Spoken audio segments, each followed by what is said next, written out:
नमस्कार दोस्तों, आप सभी का एक बार फिर से बहुत बहुत स्वागत है आपके अपने YouTube चैनल पर। इस समय की दोस्तों तमाम बड़ी खबरें, मुख्य समाचार सामने निकल के आ रहे हैं, जहां पर हम आपको एक एक करके तमाम बड़ी खबरें इसी वीडियो में बताएंगे।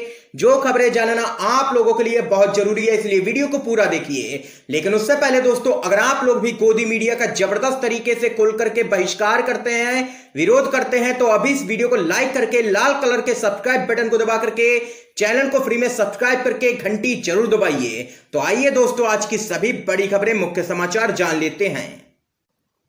महाराष्ट्र, शख्स ने मुस्लिम डिलीवरी बॉय से सामान लेने से किया इनकार, आपत्तिजनक टिप्पणियां भी की, हुआ गिरफ्तार। जी हां दोस्तों, आप लोगों को बताते चलें, महाराष्ट्र में कोरोना वायरस के बढ़ते मामलों के बीच लॉकडाउन के प्रावधानों को और भी कड़ा किया जा रहा है। ज्यादातर लोग राशन और रोजाना की जरूरत के सामान के लिए होम डिलीवरी सेवा पर ही निर्भर हैं। हालांकि इस गंभीर स्थिति के दौरान भी कुछ लोग धार्मिक भेदभाव करना नहीं छोड़ रहे हैं। हालिया मामला मुंबई का है। यहां डिलीवरी सर्विस ग्रोफर्स के एक कर्मचारी को आप लोगों को दोस्तों बताते चलें, भेदभाव का सामना करना पड़ा है। जब वह मुंबई के मीरा रोड में एक ऑर्डर पहुंचाने गए तो 51 साल के गजानन चतुर्वेदी नाम के व्यक्ति ने बरकत से पहले सामान लेने से इनकार कर दिया। इसके बाद उसके खिलाफ आपत्तिजनक धार्मिक टिप्पणियां भी की।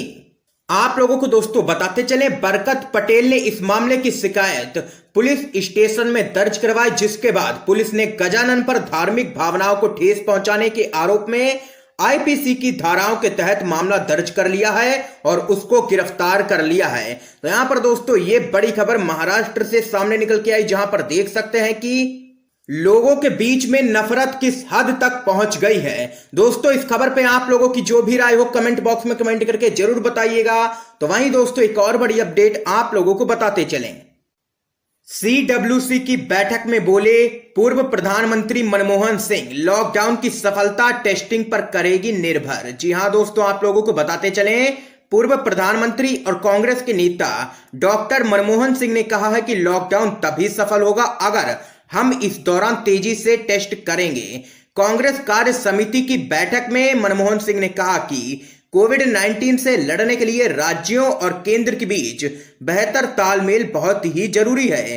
केंद्र और राज्यों में बेहतर तालमेल से ही इससे पार पाया जा सकता है। देश में जारी लॉकडाउन पर उन्होंने कहा कि लॉकडाउन कितना सफल हुआ ये इससे ही तय होगा कि इस दौरान हमने कैसे कोरोना पर काबू पाने के लिए कदम उठाए हैं। कांग्रेस की सर्वोच्च नीति निर्धारण इकाई कांग्रेस कार्य समिति की बैठक वीडियो कॉन्फ्रेंसिंग के जरिए हुई, जिसमें खास तौर पर कोरोना संकट पर चर्चा की गई। इसी दौरान पूर्व प्रधानमंत्री डॉक्टर मनमोहन सिंह ने ये तमाम बातें कही। पार्टी की अंतरिम अध्यक्ष सोनिया गांधी ने भी इस दौरान टेस्ट की स्पीड पर सवाल उठाए हैं। सोनिया गांधी ने पीपीई किट की खराब गुणवत्ता पर चिंता जाहिर की और कहा है कि देश में कोरोना टेस्टिंग अभी बहुत कम संख्या में हो रही है, यह काफी चिंता की बात है। यह यहां पर कहा है सोनिया गांधी ने। और पूर्व प्रधानमंत्री डॉक्टर मनमोहन सिंह बोले लॉकडाउन की सफलता टेस्टिंग पर ही करेगी निर्भर। तो वहीं दोस्तों एक और बड़ी अपडेट आप लोगों को बताते चलें। अमेरिकी राष्ट्रपति डोनाल्ड ट्रंप ने कोरोना वायरस पर कहा, अमेरिका पर हमला हुआ है, यह केवल फ्लू नहीं है। जी हां दोस्तों, आप लोगों को बताते चलें, अमेरिका के राष्ट्रपति डोनाल्ड ट्रंप ने कोरोना वायरस को लेकर कहा है कि उनके देश पर हमला किया गया है। व्हाइट हाउस में पत्रकारों से बात करते हुए उन्होंने कहा, हम पर हमला हुआ है, यह एक हमला है, यह किसी भी तरह से केवल फ्लू नहीं है। किसी ने भी आज तक ऐसा नहीं देखा है। आखिरी बार ऐसा 1917 में हुआ था। आप लोगों को दोस्तों बताते चले, ट्रंप अपने देश में सब कुछ सामान्य करने के लिए लगातार संघर्ष कर रहे हैं। यहां कोविड-19 की वजह से 47,000 से भी ज्यादा लोगों की जान जा चुकी है, जबकि 8 लाख से भी ज्यादा लोग यहां पर कोरोना संक्रमित हैं। तो यहां पर दोस्तों देख सकते हैं, अमेरिकी राष्ट्रपति डोनाल्ड ट्रंप का बड़ा बयान सामने निकल के आया है, जिसमें उन्होंने कहा है कि अमेरिका पर हुआ है हमला, यह केवल फ्लू नहीं है। तो वहीं दोस्तों एक और बड़ी अपडेट आप लोगों को बताते चलें। कांग्रेस के नेता हार्दिक पटेल का बड़ा आरोप, प्रदेश में ना बढ़े कोरोना मरीज इसलिए करवाई जाएगी टेस्टिंग की संख्या कम, यह है मोदी का झूठा गुजरात मॉडल। जी हां दोस्तों, क्या कुछ है पूरा मामला आप लोगों को बताते चलें। कोरोना वायरस के खिलाफ लड़ाई लड़ने के लिए 3 मई तक देश को लॉकडाउन किया गया है। इसके बावजूद भी इस घातक वायरस का संक्रमण थमने का नाम नहीं ले रहा है। गुजरात में भी लगातार कोरोना के मरीज बढ़ रहे हैं और विपक्ष आरोप लगा रहा है कि संक्रमित मामलों की ज्यादा संख्या ना बढ़े, इसके लिए टेस्टिंग कम कर दी जाएगी। आप लोगों को दोस्तों बताते चले, कांग्रेस के नेता हार्दिक पटेल ने कहा है कि यह है मोदी का झूठा गुजरात मॉडल। गुजरात कोरोना मरीजों की संख्या में देश में पहले स्थान पर ना पहुंचे, इसी वजह से गुजरात सरकार ने फैसला किया है कि टेस्टिंग की संख्या कम कर दी जाएगी। बस इसी तरह झूठ और फरेब दिखाकर मेरे भारत को भाजपा ने ठगा है। इससे पहले दोस्तों आप लोगों को बता दें, उन्होंने आरोप लगाया था कि गुजरात सरकार ने कोरोना मरीजों के लिए निजी अस्पताल के दरवाजे खोले हैं, लेकिन निजी अस्पताल वाले मनमानी से फीस यानी कि एक दिन के 50,000 मांग रहे हैं।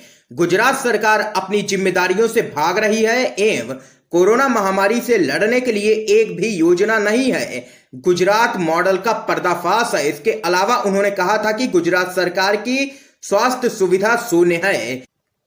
कोरोना मरीज का क्लस्टर, क्वारंटाइन, हेल्थ चेकअप सिर्फ कागज पर है। कोरोना मरीज अस्पताल से नहीं बल्कि मेडिकल स्टोर के आधार पर हैं। 2000 मरीज के लिए भी स्वास्थ्य सुविधा नहीं है। भगवान न करे लेकिन यह आंकड़ा बढ़ा तो क्या होगा। ये यहां पर जोरदार हमला बोला है हार्दिक पटेल ने गुजरात की बीजेपी सरकार पर और कहा है कि गुजरात मॉडल यही है जिसका पर्दाफाश हो चुका है। क्योंकि यहां पर दोस्तों सीधी सी बात है, अगर सरकार टेस्टिंग नहीं करवाएगी तो कोरोना पॉजिटिव मरीज सामने ही नहीं आएंगे। यही यहां पर आरोप लगाया गया है कि प्रदेश में ना बढ़े कोरोना के मरीज, इसलिए सरकार नहीं करवाएगी टेस्टिंग और टेस्टिंग की संख्या को कर दिया जाएगा कम। क्योंकि दोस्तों आप लोगों ने देखा ही है कि अमेरिका में सबसे ज्यादा कोरोना के मरीज सामने आ रहे हैं लगातार। वहां क्यों ऐसे मरीज सामने आ रहे हैं? क्योंकि अमेरिका में बड़े स्तर पर जांच की जा रही है, तभी ये मरीज सामने आ रहे हैं। लेकिन जहां पे जांच ही नहीं होगी तो वहां कैसे पता चलेगा कि कौन कोरोना पॉजिटिव है और कौन कोरोना निगेटिव है। इसलिए ज्यादा से ज्यादा जांचें होंगी तभी कोरोना के मरीज जो हैं उनका पता चल पाएगा और उनका इलाज हो पाएगा और इस बीमारी पर लगाम लग पाएगा। लेकिन सरकारें यहां पर बड़े स्तर पर टेस्टिंग ही नहीं कर रही हैं, इसीलिए इतनी कम संख्या है अभी। लेकिन भगवान ना करे आगे ये संख्या बढ़े। लेकिन यहां पर हार्दिक पटेल ने ये जोरदार हमला बोला है केंद्र की मोदी सरकार पर भी और गुजरात की रूपाणी सरकार पर भी दोस्तों। तो वहीं एक और बड़ी अपडेट आप लोगों को बताते चलें। लॉकडाउन के चलते बेरोजगार हुए 12 करोड़ लोगों को मोदी सरकार तुरंत दे 7,500 रुपए, ये कहा है कांग्रेस पार्टी की अंतरिम अध्यक्ष सोनिया गांधी ने। जी हां दोस्तों आप लोगों को बताते चले, कांग्रेस की कार्यकारी अध्यक्ष सोनिया गांधी ने केंद्र सरकार पर बड़ा हमला बोला है। सोनिया गांधी ने कहा है कि मैंने कोरोना वायरस के खिलाफ लड़ाई को लेकर जो सुझाव दिए थे उस पर सरकार ने भेदभावपूर्ण तरीके से काम किया है। पार्टी के शीर्ष पदाधिकारियों के साथ दिल्ली में CWC की बैठक के दौरान सोनिया गांधी ने कहा कि केंद्र सरकार से अपेक्षा थी कि वह संकट के समय में बड़ा दिल रखेगी, लेकिन ऐसा कतई होता हुआ नहीं दिख रहा है। हमने 3 हफ्ते पहले मुलाकात की थी, उसके बाद से अब तक यह महामारी अब काफी तेजी से फैल चुकी है। इसके साथ ही सोनिया गांधी ने सरकार से मांग की है कि जो लोग लॉकडाउन के दौरान बेरोजगार हो गए हैं उनके खाते में 7,500 रुपए तुरंत भेजे जाएं।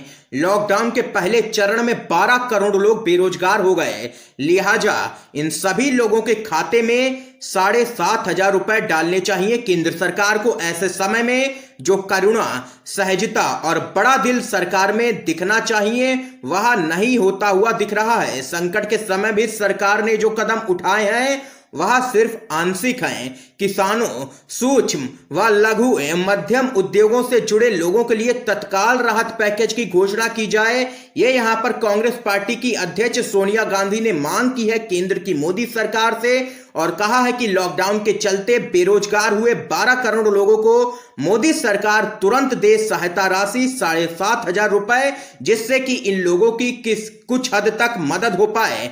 तो वहीं दोस्तों एक और बड़ी अपडेट आप लोगों को बताते चलें। प्रियंका गांधी ने यूपी सरकार से की अपील, लखनऊ के चिकन उद्योग को दे राहत पैकेज। जी हां दोस्तों, आप लोगों को बताते चलें, वैश्विक महामारी कोरोना वायरस के संक्रमण के फैलावे से बचाव के लिए पूरे देश में लॉकडाउन जारी है। वहीं छोटे और मध्यम उद्योगों की कमर टूट चुकी है। इसमें लखनऊ का चिकन उद्योग भी शामिल है। इसी क्रम में कांग्रेस की महासचिव प्रियंका गांधी ने उत्तर प्रदेश की योगी सरकार से चिकन उद्योग को बचाने की अपील की है और कहा है कि इन्हें तुरंत सरकारी मदद और राहत पैकेज दिया जाए। साथ ही मजदूरों को सहायता देने की भी मांग की है यहां पर प्रियंका गांधी ने।